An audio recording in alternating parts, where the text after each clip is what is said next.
اکبر۔ اس لیے میرے محترم دوستو، یہ امتحانات، یہ سیلاب، یہ جو کچھ آیا، یہ کوئی معمولی بات نہیں ہے۔ جب بندوں کے اعمال حد سے بگڑ جائے تو پھر اللہ یہ امتحانات لاتے ہیں۔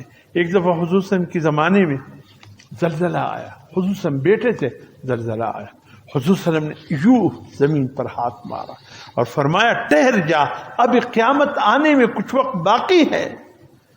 پھر حضور صلی اللہ علیہ وسلم، صحابہ اکرام فرماتے ہیں، ہمارے طرف متوجہ اور فرمایا کہ جب ایسے حالات آئے، زلزلے آئے، طوفان آئے، اس موقع پر تمہارا رب چاہتا کیا ہے تم سے؟ اب یہ طوفان آئے ہیں، سیلاب آیا ہے، ہمارا رب ہم سے چاہتا کیا ہے؟ یہی بات حضور صلی اللہ علیہ وسلم فرماتے ہیں، جب ایسے حالات آئے تو تم سے تمہارا رب چاہتا کیا ہے؟ فرمایا تمہارا رب چاہتا یہ ہے، پہلی بات تمہارا رب چاہتا یہ ہے امتحانات، آزمائشات آنے کے بعد کہ تم اس کے سامنے گڑ گڑاؤ، توبہ کرو، اپنی گناہوں سے توبہ کرو۔